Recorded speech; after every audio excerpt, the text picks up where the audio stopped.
Ouais, Kabenwebe, c'était mon ami, mon pote, mon frère. On est arrivé au Real Madrid ensemble. On a tout pété, tout gagné. On a été bon. On a formé un duo, un trio avec Bale, la BBC.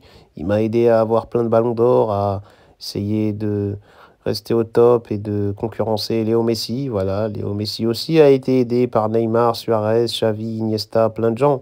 Et voilà, moi j'avais mon fidèle adjudant, mon colonel, mon bras droit, c'était Benzema, Kabenwebe.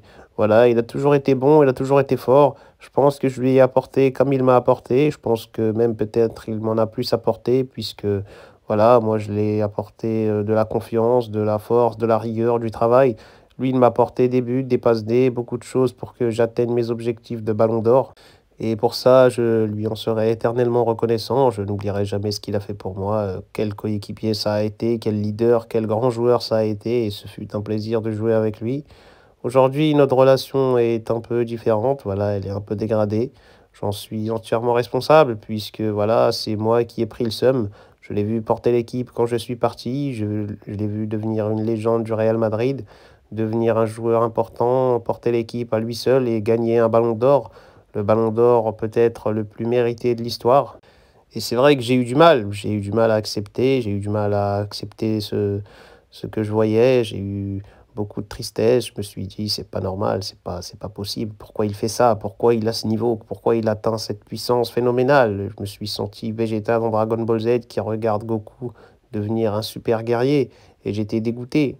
Je me suis senti comme un rageux, voilà, j'ai même pas eu la force de lui dire bravo Karim, bon courage pour la suite, bravo, félicitations pour ton ballon d'or.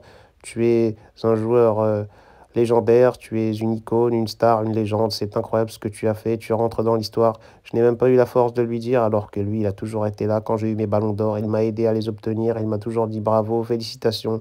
Il a toujours dit dans les médias que j'étais le meilleur joueur du monde. Moi, je lui disais tout le temps dans les médias que c'était un excellent joueur. Mais quand c'est devenu le meilleur joueur de l'année, le meilleur joueur de la saison, le ballon d'or du peuple, c'est vrai que je n'ai pas parlé de lui à la télé, je n'ai rien dit en conférence de presse, je ne lui ai pas parlé, je n'ai rien fait, rien posté en story.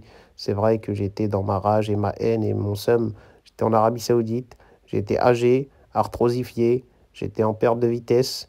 Et voilà, je le voyais briller, ça me faisait beaucoup de mal. Et c'est pour ça qu'on n'est plus les mêmes amis qu'avant, mais dans le fond, on s'aime énormément. Il sait très bien ce qu'on a vécu ensemble pendant de longues années, et je sais aussi ce que j'ai vécu avec lui pendant de longues années. Mais c'est vrai que maintenant, quand on se voit, on se fait quelques accolades, des petits sourires en coin devant les caméras, mais c'est vrai qu'il y a une petite froideur, une petite gêne, une petite distance qui s'est créée avec le temps, et j'en suis responsable, c'est vrai. Mais qu'est-ce que vous voulez, c'est... Excusez-moi d'être touché par son talent. Voilà, j'ai souffert pendant